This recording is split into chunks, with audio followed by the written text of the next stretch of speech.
365 days, but I treat every day like it's my last. I'm only concerned with building on the future, cause I can't change my past. Positive vibes for positive lives. She just giving you that truth and shifting your mind. It's more mental than you realize. It's up to you to take control, cause this world is cold and negativity gon' take its toll. Now we've been told any day could be your last. I'm embracing every moment and I cherish every laugh, every smile, every hug, every kiss, every touch, every person in my life that I care about and love. But wait, maybe I'm getting too emotional. That's exactly what they say you ain't supposed to do. Suppress your feelings, never talk about your pain. Can't appreciate the sun without acknowledging it rains, right? That's right. So this a moment of clarity, and make sure you always protect your energy. You stay focused and your life gon' be lit. And you are now rocking with Celeste, the therapist. Let's go.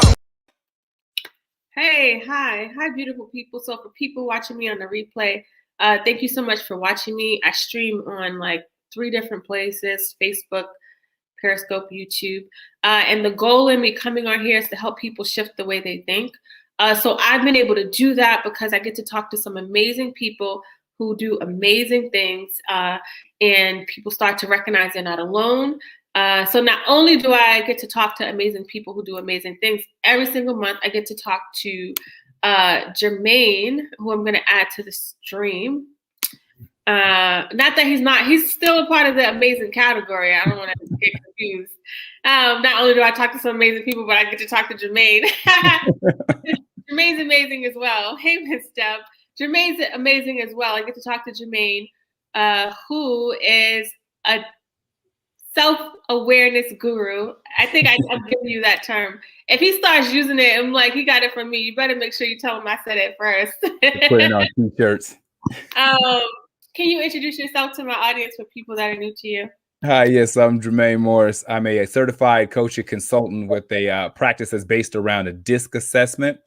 And so basically it's self-awareness without judgment. So it's about looking at how we deal with problems, interact with people, certain ways that we're prone to working in systems, how we ideal communication, best environment, potential blind spots in our behavior, the whole nine.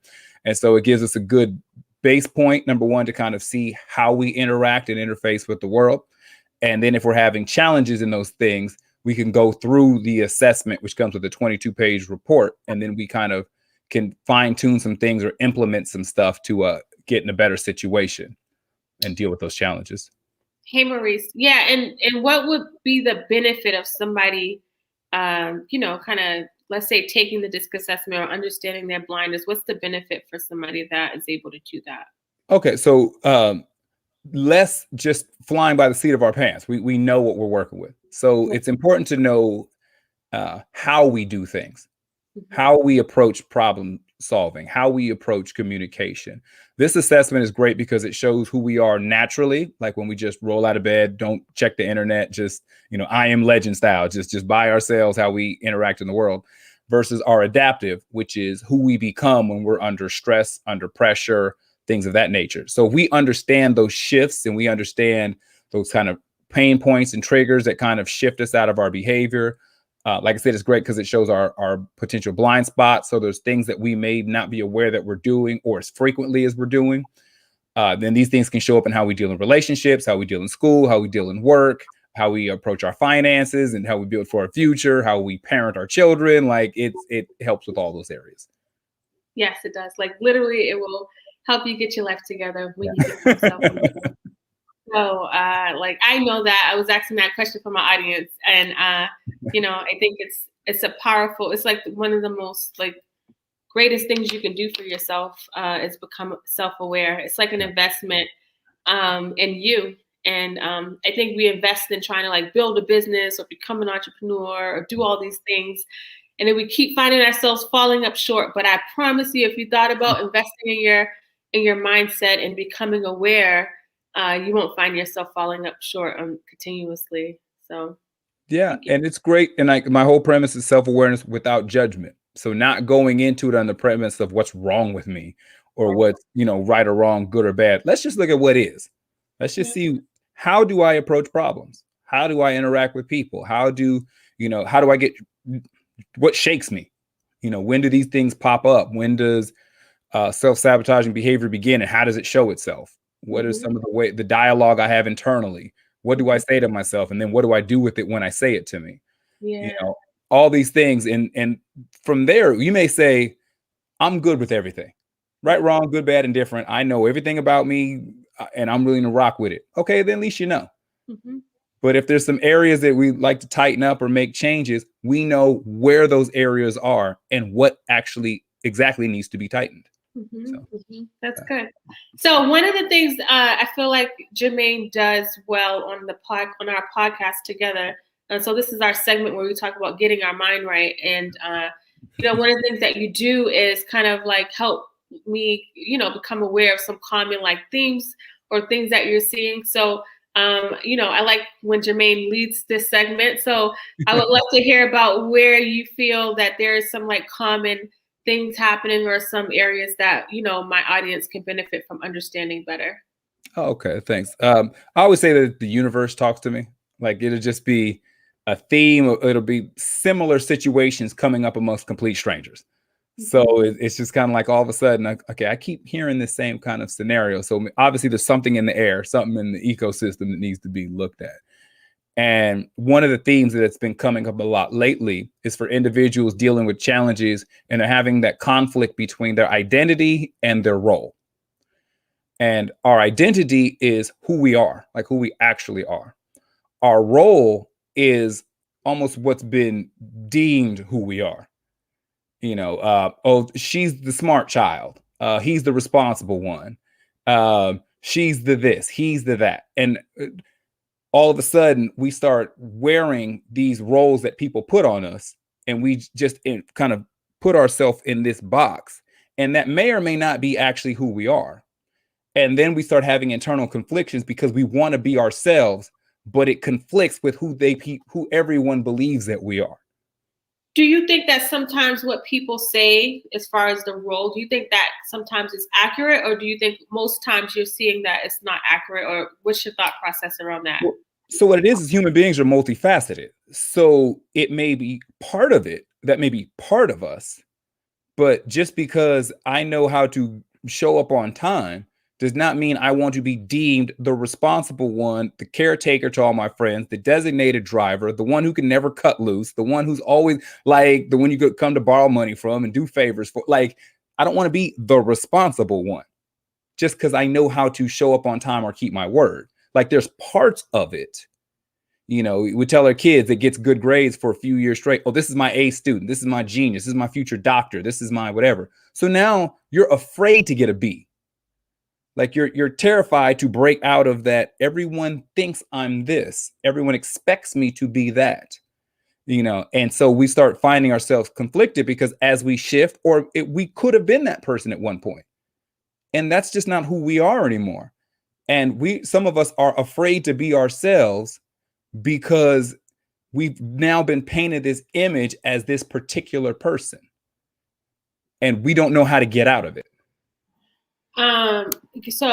Gary says, yes, we try to live out labels placed on us. What does that do to somebody that is trying to, I hear what you're saying. It's like these roles. And even if I am like on time, that doesn't mean I'm just the timekeeper or the person that is responsible for certain things.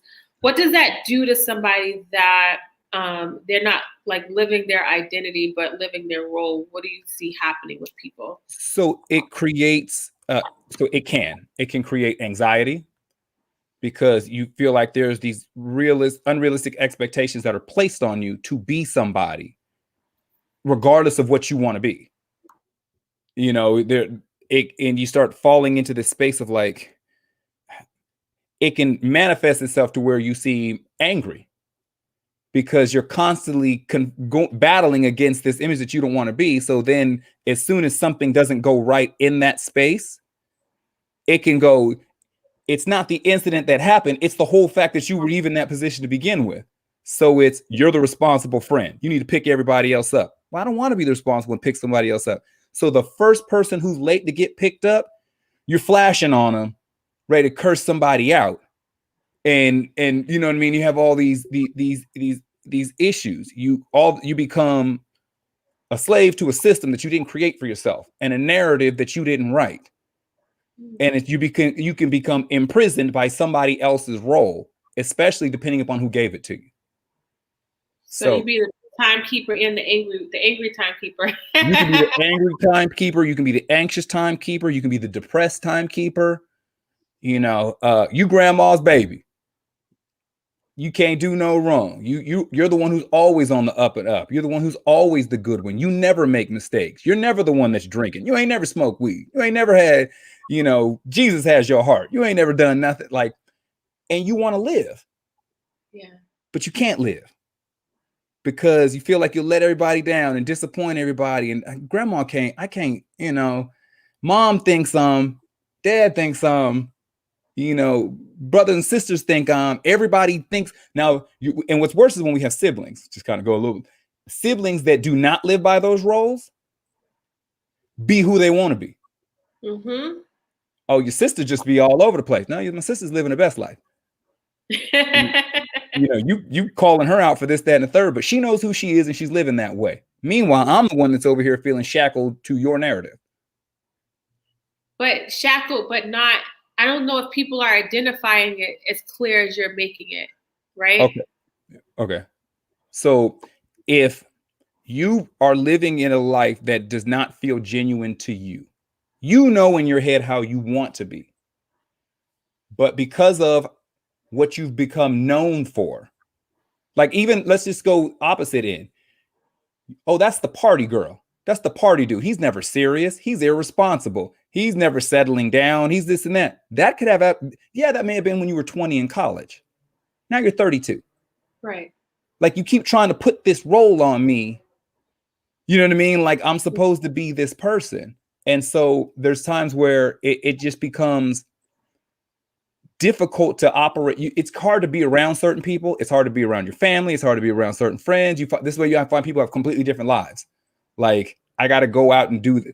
Maybe we can bring this in so we're not all over the place. Because so our identity is us, who we truly are. That role is who people believe we're supposed to be, who maybe we have glimpses of, maybe a piece of. If we have not reached a place to where we know ourselves and are genuine with ourselves and can live our honest truth, that being shackled to the role, it's not a real chain, but it feels like it. Like, I'm always with the analogies. Yeah, how they would train like baby elephants in the circus. So like they would have elephants and they would have these big, huge chains wrapped around their necks to keep them, because they would be tugging away, trying to pull away and try to fight. Well, by the time the elephants became grown, you could lead them with a shoelace, because they would feel something, and they were so accustomed to feeling like they couldn't get free. All they needed to do was feel something on them. Now, a full-grown elephant could pull away from anything you could tie it to. You're not stopping it. But it had been psychologically conditioned to believe that it couldn't get away from it. And that's how some of us are with these roles that get put on us. We can't live our life because we feel shackled. We feel chained to these roles and narratives that other people keep placing on us for how they think we're supposed to live. That's pretty deep. And I think that, somebody's listening to this right now and they're probably having an epiphany or aha moment, where it's like, oh, wow, this is what's happening with me. Because sometimes people, emotional wellness is tied to trying to be somebody that they don't feel that they're not, but not really sure how to work with that. What is it? How do you think people get trapped into the role and not to their identity? Like how if somebody's listening to this and they're like, man, that's true. Like how is it? Are we blaming social media? Are we blaming life? Are we blaming trauma? Like what do you think this is about? So this is where the rooting in self-awareness. Do you actually know who you are? Because if you don't know who you are, the world is going to tell you who you are. And so if we're at a certain place in our life where we haven't quite figured that out yet, it was the other person, somebody else will tell us this is who we are. What's this? What did that just pop up? So I was the one just like his father, and he was an excellent father, but I know I fall short of his examples in some aspects. Some stuff like that. Like the thing that people put on is not always a negative connotation, but what's that? Can you read it clear just for the audio? Oh, I'm sorry. I forget for the audio folks. And Yeah. so it says that I was the one. This is somebody's Gary. He was saying that I was the one just like his father. And he was an excellent father, but I know I fall short of his examples in some aspects. And so people will tell us, because we mimic certain behaviors. We mimic, it may not even be a behavior. We may just look like somebody. You know, you just like your mama, you just like your daddy, you just like your brother, you just like so-and-so. And there may be a little truth into that, but we don't allow people to be them. We want to tell them who they are and box them to who they are. And then the judgment goes attached to them when they're not who we want them to be. And so people feel the judgment. So they kind of play their position. And so it's kind of like every time I start to kind of veer out to who I am, I feel the pushback that I'm not being who they told me that I'm supposed to be. You know, and so if I'm not comfortable enough to just deal with the pushback and keep pushing forward and just be my genuine self, I can find myself folding under the pressure of the judgments of other people.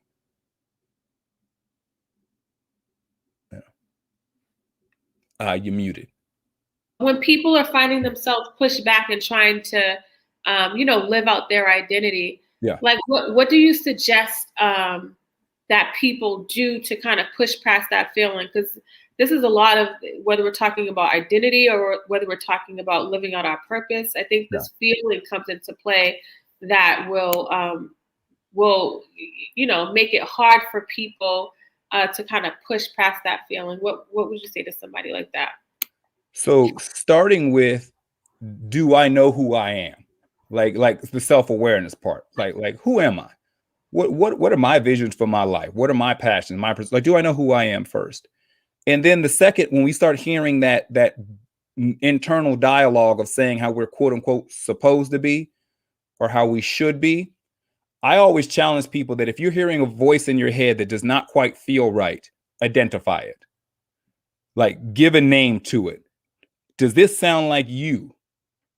No. Who does it sound like? And people are like, that actually sounds like my dad, or that sounds like my mom, or that sounds like whomever. Like there'll be this, okay, that's their voice that's on repeat. You know, because something that's interesting with human beings that a lot of us forget, I don't know if we talked about this on a previous podcast, that like very little of what we do on a day-to-day basis is the use of new information. So most of the body operates on autopilot. We don't tell the body to breathe. We don't tell the heart to beat. We don't tell the lungs to work, none of that. So it's just working on its own. And then most of the things, like 98, 99% of the things that we do during the course of a day is a pre-existing loop of information that just keeps working on repeat. So whatever it is that we do, we don't learn every day to stop at a red light. We don't learn every day, that the key goes in and you turn the knob. Like a lot of stuff we do, we're just recycling information. And if we have narratives in our head, those stay on repeat as well. So if mom's been telling you who you are in her eyes since you were 6, and now you're 26, that's just been on loop for 20 years. So there can be a narrative that we're following that's not us, it's somebody else's. And so that pushback is like, I know what I want to be, but that don't feel like what everybody wants me to be. And then when I start to do it, if those people are in my world, the people where I got the narrative from, they're going to see me start to deviate from the path that they've carved out for me in their mind. And then they're going to challenge who we're dating. They're going to challenge what classes we're taking in school. They're going to challenge if we go to college or not. They're going to challenge what career path we choose. Like they're going to start pushing back on what we think we want to do with our lives. And if we're not steadfast in knowing who we are and what we want, like I said, we'll fold under the judgment. We'll start to collapse under the pressure. And then we'll be living a life that's not ours. And you can only imagine how happy an individual can be if that's what they're choosing to do. Yeah.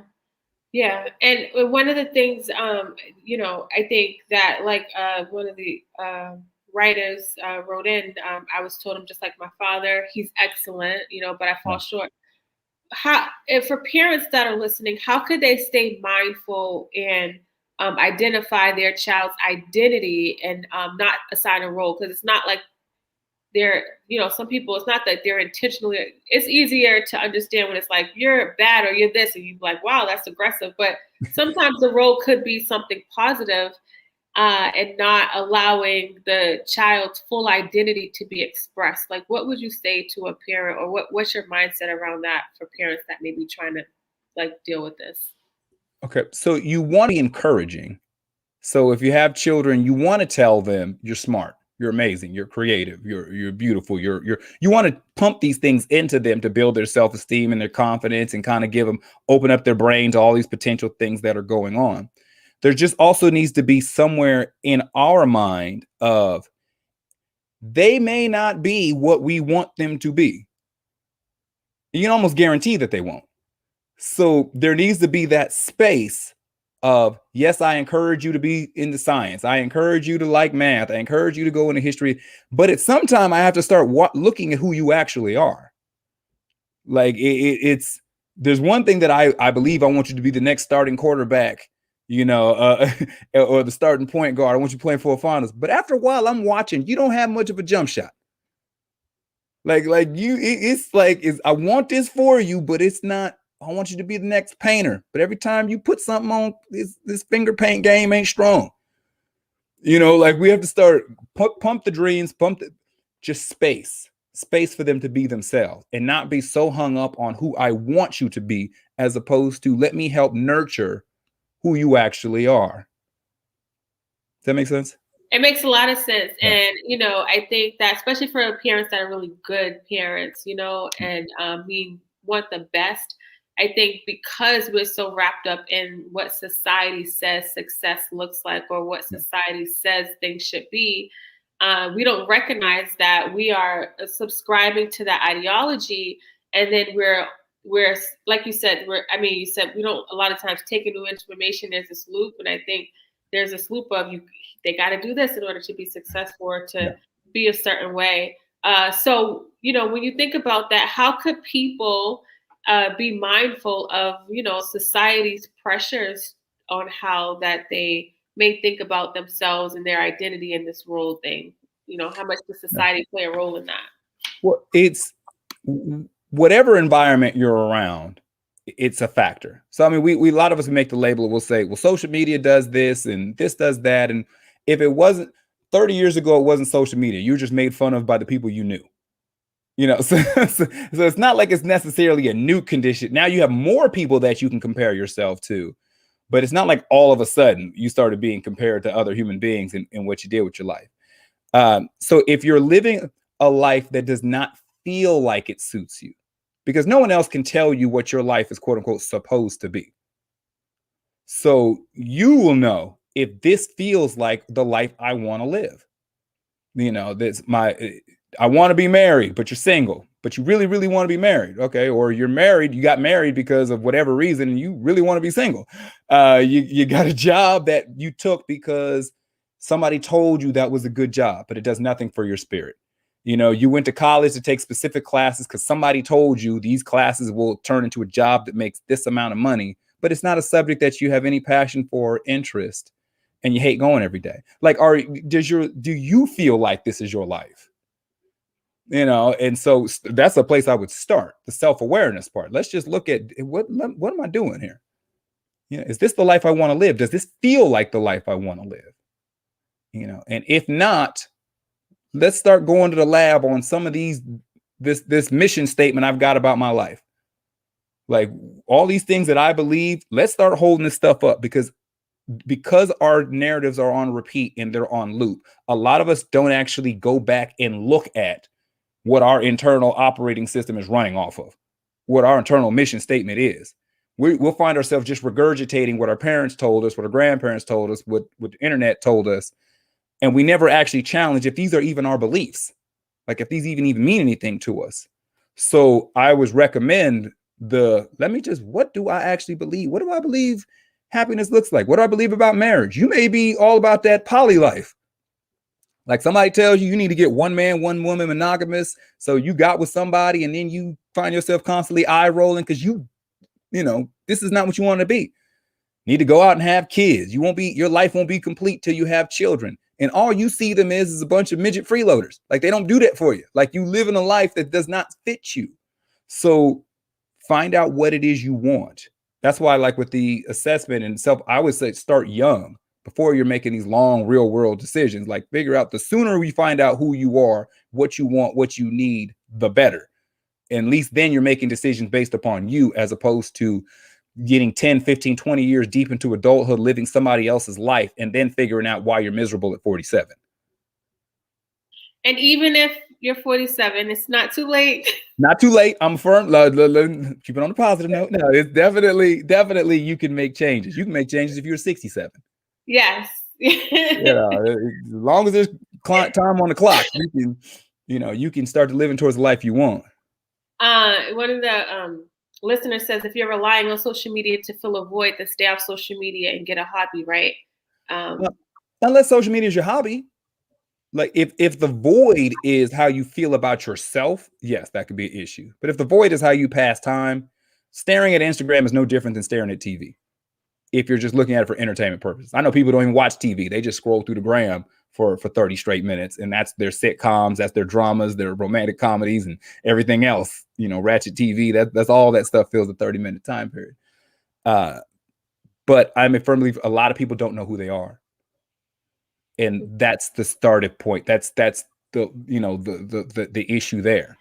Mm-hmm. I don't know what I want.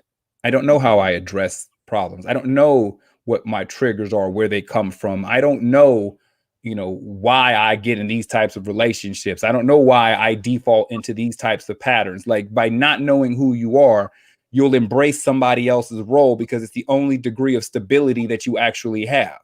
Mm-hmm. Mm-hmm. Even if it doesn't fit you. Yeah.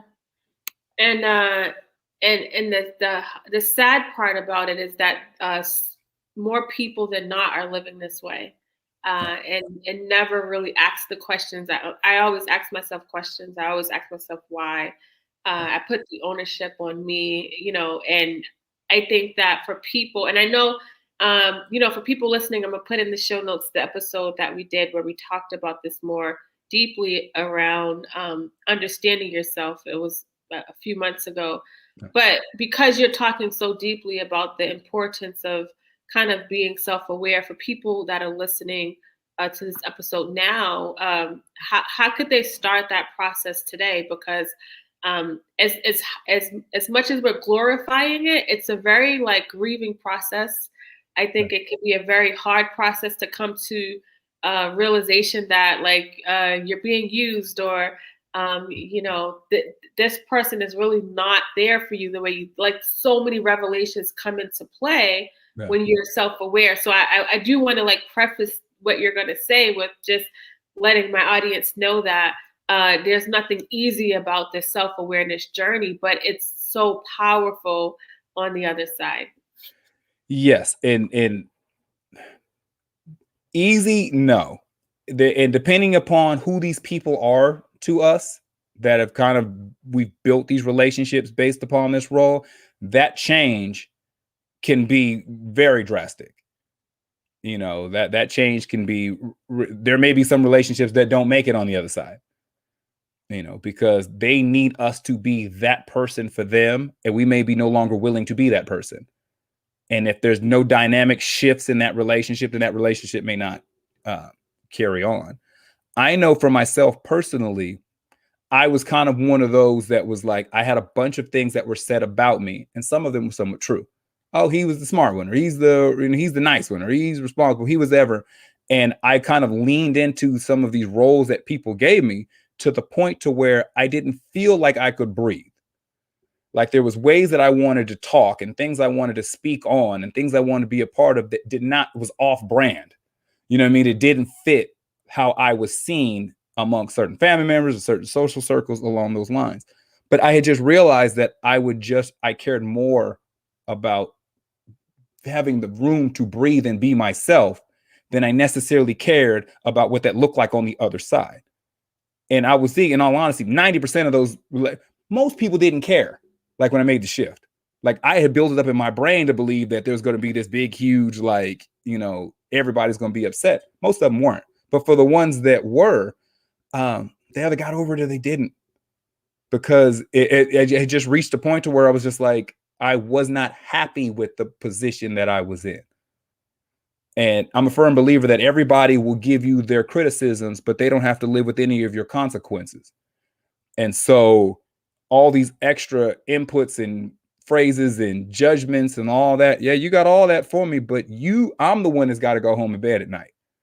I'm the one that's got to live in my head with what my life looks like. I'm the one who's leaving all these dreams on hold and these pursuits on pause, or just these, unfulfilled ambitions, because I'm trying to read the role of a script that I didn't write for myself. So at some point you have to reach the place to where it's like, what's more important? Being an extra or secondary person in the movie of your own life, or actually being the writer, the director, the producer, and the star of your own life, and then just letting that play out and see what happens. Yeah. I love that. And then you're going to answer my question about for people who want to start self-awareness right now. Yeah. So that's really good. I just want to say, like, that's really good. What you're saying. And so, like you said, some people don't care, and some people will look for the next person to suck dry. Like, people will survive. Yeah, even if it's not even on negative stuff, like even if it's like, well, I thought you was going to be my doctor, and you decided that you and the friends wanted to live in a Volkswagen bus and start a folk band. Like, if that's what really does it to your spirit, brings you happiness and joy, then they're just going to have to wait for somebody else to be the surgeon in the family. Yeah. Like that's just really what it's going to be. Like, it's like, this is not the life that I want. I don't want to marry that person. I don't want to live in this city. I don't want to do that for a career. But for someone who wants to start with, how do you feel about you? How do you feel about your life? And if there's some things that are not lining up, you're feeling unfulfilled, you're feeling like the life that you embrace every day brings you anxiety, brings you stress, makes you unhappy. Okay, well, there needs to be some changes in there. And so let's start somewhere. Pick your job. Is this the job that you want to work at? No. Okay, what do you want to do? I would like to do this. Okay, what are the steps to getting to the job that you want to do? All right, let's put some goals together to get there. Do you like where you live? No. Okay, well, where do you want to live? I want to live here. Let's put a plan together, some goals to get us to where we want to live. Like, start figure out where you may just not even know where you want to go. You just know you don't want to be here anymore. Okay, well, what steps do I need to put in place to get out of here? Like, just something needs to be somewhat in place. There has to be a decision. There needs to be some motion, because all your systems are all these autopilot things going on that's going to keep you where you are. You have to make a conscious effort to be intentional about doing something different. So if for somebody who's like, well, I need to do, my mom says I'm this, my dad says I'm this, my grandma says I'm this, whatever, and I want to be that, then make the decision to be that. Figure out what you need to do to be that. If it's close relationships, be transparent. Like I said, somebody may be disappointed. Some folks may try to guilt you, whatever. They don't have to live within your consequences. They don't have to live in your skin. They don't have to live in your head. They don't have to live in your heart.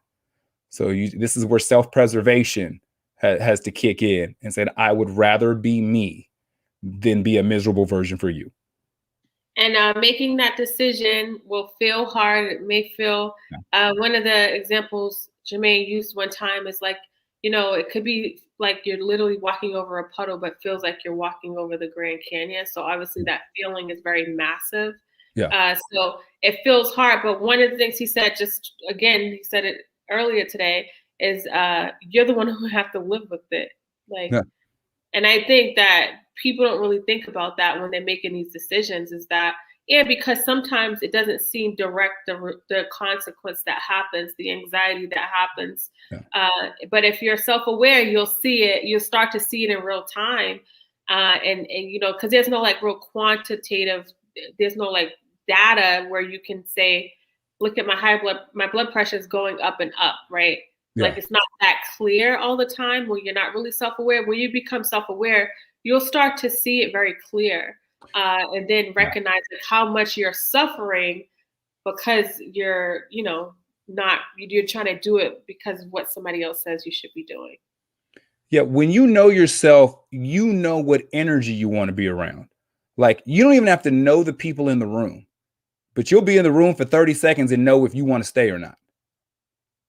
Like, I don't know anybody in here personally, but I know the energy that I need to operate on is not here. You know, like, and gracefully bow out. Like, it's like when you know yourself, you know what you need. You know what you need to be around, what fuels you, what motivates you, what drives you, what pushes you, what, like, you know what those things are. And so if you're in that space where it's not nurturing, you know, and some checks and balances. So I always like like in the, what was the difference? What do you say? The difference between the gardener versus the carpenter. And so the carpenter builds. Like, I'm going to take these materials, I'm going to draw up these plans, I'm going to build something the way that I want it to be. The gardener nurtures. The gardener does not manipulate what the seed is. The gardener just grows, puts the best environment for whatever the seed is to allow it to be the best version of what it grows into. You know, you're not going to turn an apple seed into a watermelon. You know what I mean? If it's an apple seed, it's going, so let's build the best apple tree. Let's grow up the best apple tree we can grow, because that's what this seed is. So if you're in an environment of people, if you're surrounded by carpenters who keep trying to make you into something that has nothing to do with what you are, that may be an indicator of this. May be either we need to have a conversation, maybe there need to be some relocation, maybe there needs to be something. And look to see, are you surrounded by gardeners? Are you people who are like, whatever you want to be, like whatever you want to do, like, let's help you. You want to be a painter. Okay. Well, was it an art school near you? Okay. Well, were you trying to do acrylics? You trying to be in oils? What you trying to do? You trying to branch out? Like, are these people trying to nurture who you are? Or are these people trying to build you into what they want you to be? You know, so those are good indicators on what environment you've placed yourself in. I like that. And unfortunately, most people aren't in an environment with gardeners. And you know what, though? I don't mean to cut you off. We don't see them. Doesn't mean they're not there. Yeah. Yeah. But a lot of times we don't notice them. Yes. You know? Because we're on autopilot, right? So I think the more clear we get, the more we start to pick up on some signs or things that where we're like, oh, okay, this is what I'm supposed to be doing. And I think getting off autopilot will help you kind of see and separate. It's not like the carpenters are bad people. No, it's just that's just who they are. They're carpenters. They're carpenters. Yeah, they're. I'm here to build what I want. Yeah. And those people are like, and they're very successful carpenters. They have an idea, they bring it, they manifest it, they build up, they use whoever they need to use, whatever resource they need, and they build up the life that they want to have. Perfect. But if you're somebody do you know what your purpose is? You know what I mean? That's not something somebody can give you. Your purpose is your seed. So are you nurturing your purpose? That's a good indicator. Yeah. You know, and as you start to nurture your seed, you nurture your purpose, you won't let a carpenter come in and make your purpose something else. You will seek out and gravitate towards other gardeners who help facilitate that purpose. Mm-hmm. You know, people can't talk. If you know, Celeste, you want to be a therapist and you want to help people, no one's going to make you be an accountant.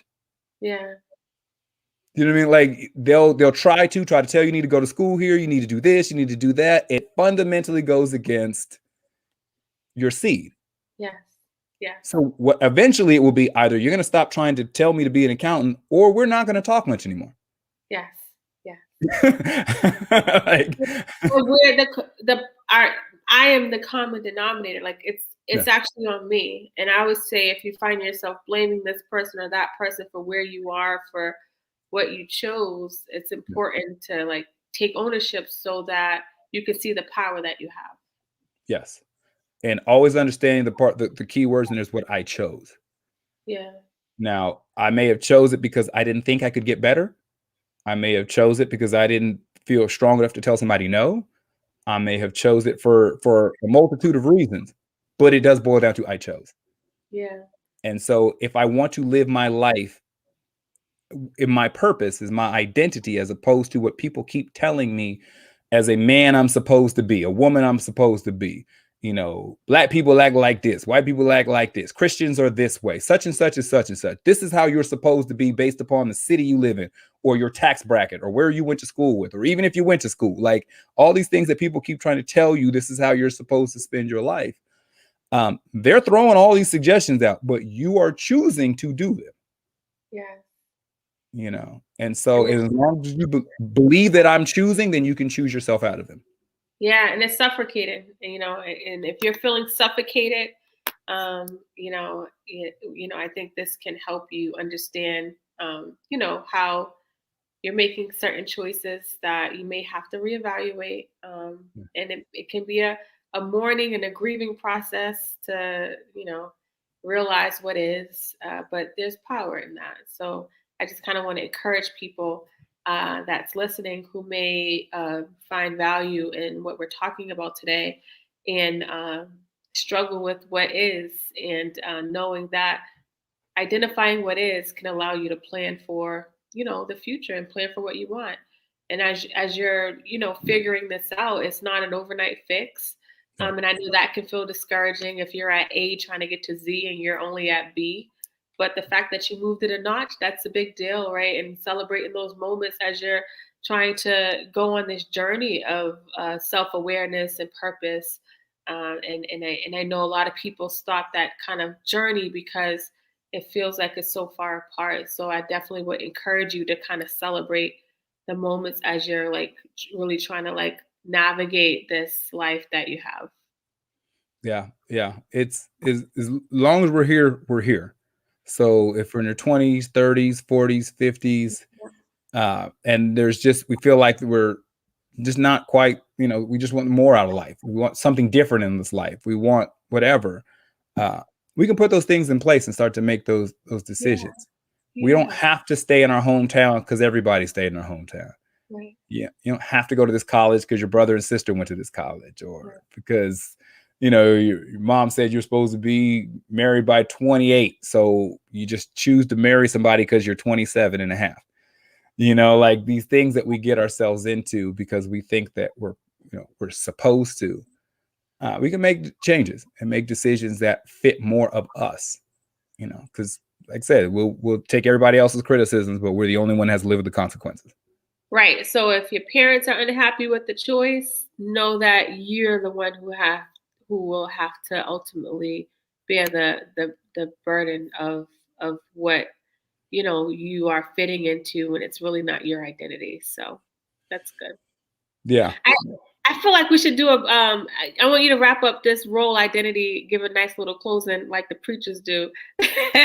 No, but I feel like we should do something because one of the things you said, I think we should do a podcast or on, you know, because you said whether you're 20, 30, 40, and it's like, I have some 25-year-old, 30, you know, like who's like, oh, it's too late or life is over. And it's just like, you know, you just start where you are, but I don't know if I don't know if it's, you know, technology and things seem like it's going really fast, but so many people have struggled with feeling like it's too late and like you're still breathing, you know? Yeah. Well, people do it all the time. When my kids get grown, then you know, when everybody's out there, when I retire, then you know, they'll say, no, I'll live my life once my kids are grown. I'll live my life once I retire. And they'll be 65, 66, 67, 68, and then start taking vacations, then start gardening, then start living their life. Yeah. Like a whole lot of 70-year-olds, you know, they shed their role at 68. And now they've got free time, they got retirement. Now they're doing the things that they want to do and living the way that they want to live and doing the stuff like how they want to do it. So it's not necessarily an age thing, but when you're in it, like there's people who feel like, nah, I got kids. I can't be myself. I got to do this. I got to be this person. You know, I've been on the job 10 years. I can't just start over. I can't just do, you know, I got this mortgage. Now ain't the time to be me. I'll be me when the house is paid for. You know, like, and we get into that type of thinking, and that can be very misleading. It can be very disappointing. It can, you know, but the fact is that you can make shifts. You can make decisions. We can live more of the life that we want to live while raising kids, while paying off a house, while working at a job. Like these things aren't mutually exclusive, you know. And if you're looking for a sum up, if you're looking at your life and you realize that you want it to be different. You may not even say it's good or bad. You just like, I just want something to change. You know, have you identified your purpose yet? And if you have, are you pursuing it? Are you living it? If you're not, then it would be asking yourself why, and then putting some things into place to where you can start. If you have not identified it yet, then that might just be the the journey you want to go on, and figure out what is it that I want out of this life. Like whenever I ask people about like the future, describe to me what you want. You may not have a city or a state or a country. What do you want? You want to live in a house? You want to live in an apartment? You want to live in a cabin? Live in a cabin. You want to live in a cabin? You want to live in the woods? You want to live by the water? By the water. Do you want to live? Is it mountains? Is it forests? Mountains. Do you like it where it snows? Nah, no snow. Do you want this? And just start figuring out what you want, and it will eventually paint the picture of where it is that you want to be. And then you'll figure out, okay, now I know what I want, and just start working towards getting there. Yeah, that's good. I love that. People, if you're listening to this, I hope you had your notebook, and if you don't, you can rewind and take notes. But also, Jermaine does these amazing DISC assessments that I've taken. So many people I know have taken it, and also coaches around this idea of self-awareness and helping people. It's like a no judgment zone, and that's what we need. Now, as we're trying to grow, we're already judging ourselves as it is. So learning how not to do that, and the way his approach is very non-judgmental. And it's like, if this is what you want, that's fine. It's not about what I want or what society says you should be as a man or a woman. Or it's like, okay, this is it. This makes you happy, okay. And so being able to identify that is really good. So if you can just tell people about the coaching process that you do with people and how it benefits them. So we start off with taking the DISC assessment, which is basically a test. It's not new. It's been around for almost a century. And this test breaks down our natural preference to dealing with problems, people, pace, and procedure. So we use the assessment, the test. It comes with a 22-page report of the individual. So it becomes your owner's manual for yourself and how we interact and deal with the world. And so then we can, based upon that, we can see already just in the assessment some potential challenges an individual can have. Like those things will show up in the report. And then we talk about what it is you want. Like, where do you want to get to? And based upon who you are and how you interface with the world, we show a path to get there. And if there's some challenges based upon, like, show up in your assessment or some things going on, we put things in place, action steps, to either correct or adjust for those challenges in our behavior. So every person I work with, it's tailor-made specific for them. Like, you couldn't just interchange like a plan for one person for another. It's almost like going to see a doctor. Your particular heart rate, your blood sugar levels, everything is specific to you. So we put together something specific for you to help get you from where you are to where it is you want to be. That's good. And you're really big on right now. What is that you can start right now? Yeah. None of that. Well, in 2 years, you'll start to see something. Like, no, we implement things. And what's cool about with the assessment is that we go over it's you. So we don't have to go through sifting through the bushes to see where the stuff is. Like, we know exactly this is what happens here. So what's happening here, and we can account for it with a step right now to address this. The right leg is broken. Here's a cast for the right leg. Like, we're specifically addressing that thing. And I believe in right now action steps, because people are in situations, they need something now. For like, real. Like, there's like, man, I ain't trying to read these 10 books and come back in 5 years and this, that, whatever, man. I'm worried about tomorrow. Like, what can I, and when we talk, I literally give you stuff to begin that day. Like, here's some stuff to start implementing in behavioral changes right now. That's good.